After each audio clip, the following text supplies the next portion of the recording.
అదిరన్ సంచ మహేశ్వరంకి అతి సమీపంలో HMDA approved villa ప్లాట్లు ఈఎంఐ మరియు బ్యాంక్ లోన్ సౌకర్యం అందుబాటులో. 2025 సంవత్సరానికి ఆఖరి రోజు ఇది.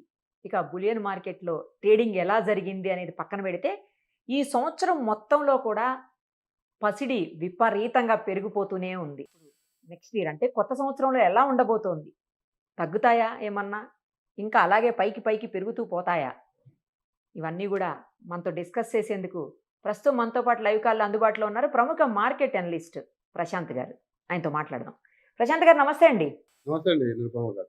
1979 తర్వాత సంవత్సరం అంతా కూడా భారీగా పెరుగుకుంటూ అంటే వార్షికం మొత్తం కూడా విపరీతమైన పెరుగుదల నమోదు చేసిన సంవత్సరం గోల్డ్ ఇదేనని చెప్తున్నారు. ఇంకొకటి మన దేశ జీడిపిని కూడా దాటిపోయింది గోల్డ్ అని చెప్తున్నారు.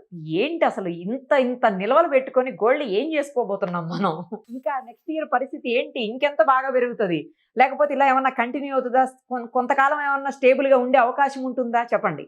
డెఫినెట్ గా నిరుపమ గారు, ముందుగా 2026 లో ఈ వీడియో చూస్తుంటే గిన అందరికి కూడా సుమన్ టీవీ వీక్షకులందరికి కూడా మీ తరపున నా తరపున కూడా అందరికి నూతన సంవత్సర శుభాకాంక్షలు. 2025 ఎలా అయితే గోల్డెన్ ఇయర్ అంటారో 2025 is really golden year.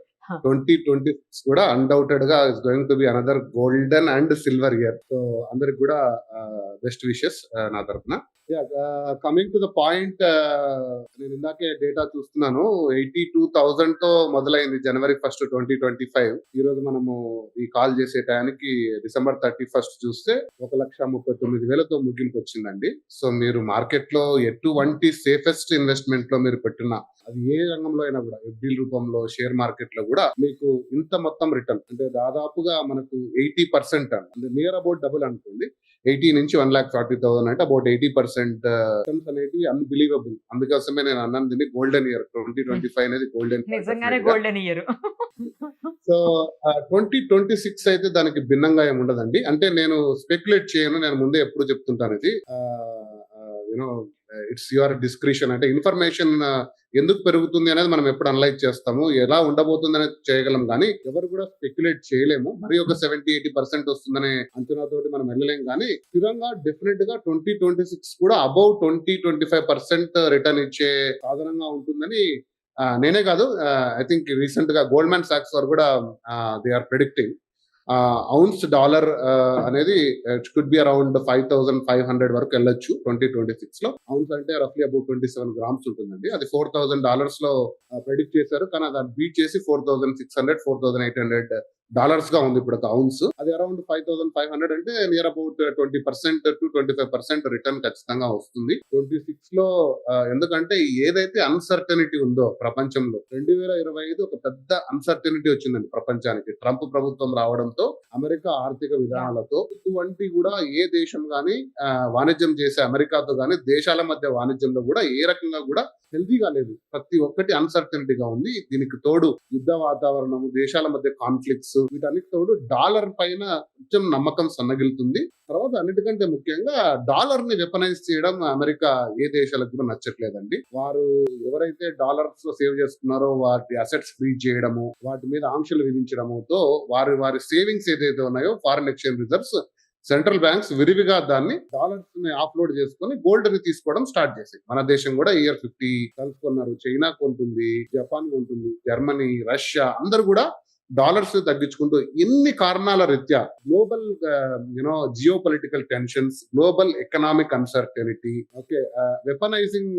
The dollars by America, ఇటువంటి కారణాల దృష్ట్యా గోల్డ్ పై నమ్మకం పెంచుకున్నారు ఇన్వెస్టర్స్. ముఖ్యంగా గోల్డ్ ఎప్పుడు కూడా ఇన్వెస్ట్మెంట్ రూపంలోనే తీసుకుంటారండి ఎవరైనా. మన ఇండియాలో ఆభరణాలని అలంకరణ అనుకున్నా కూడా ఇన్వెస్ట్మెంట్ పరంగా గోల్డ్ కి ఈసారి హైయెస్ట్ మార్క్ వచ్చింది. అంటే ఇతర సాధనాల్లో పెట్టుకుంటే లాస్ట్ క్వార్టర్ లో సిల్వర్ చాలా ఎక్కువ ర్యాలీ అయింది.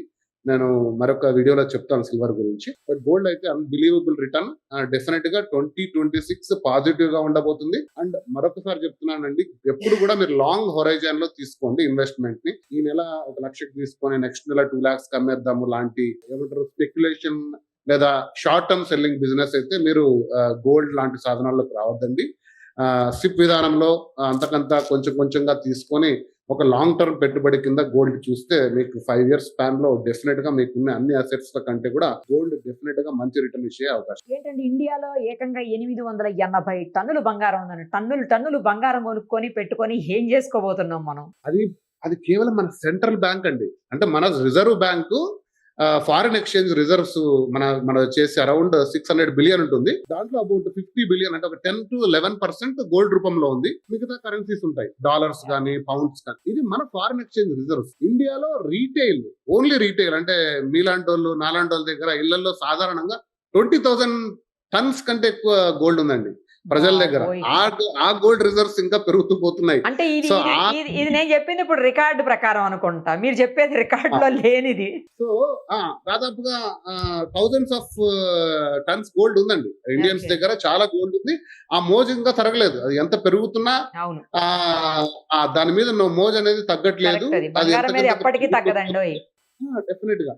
సో మన రీసైకిల్ గోల్డ్ అంటే ఉన్న గోల్డ్ మళ్ళీ ఇంకా రూపం మార్చుకుంటే సరిపోతుంది. కానీ ఇంపోర్ట్ అనేది మనకు ఎక్కువ లోడ్ పడుతుంది మన కంట్రీ మీద. మన కంట్రీలో ఒక గ్రామ్ కూడా మనం మైండ్ చేయట్లేదు. Every gram import from different countries. అది చైనా అయితేనేమి ఇతర దేశాల నుంచి కాదు. సో వీటన్నిటికి డిమాండ్ అనేది తగ్గట్లేదు. మీరు అంటున్నట్టు దాని ఆభరణ రూపం కంటే కూడా ఇన్వెస్ట్మెంట్ రూపంలో ఒక స్థిరమైన భరోసా, ఎందుకంటే దాని మీద లోన్ తీసుకోవచ్చు, చాలా అడ్వాంటేజ్. అవును. కాబట్టి ఆ వాల్యూ అనేది అంతకంతకు పెరుగుతూ పోతుంది. రానున్న రోజుల్లో కూడా అది ఏ మార్పు చెందుతుందని నేను అనుకోవట్లేదు. థ్యాంక్ యూ అండి, thank you so much. Thank you.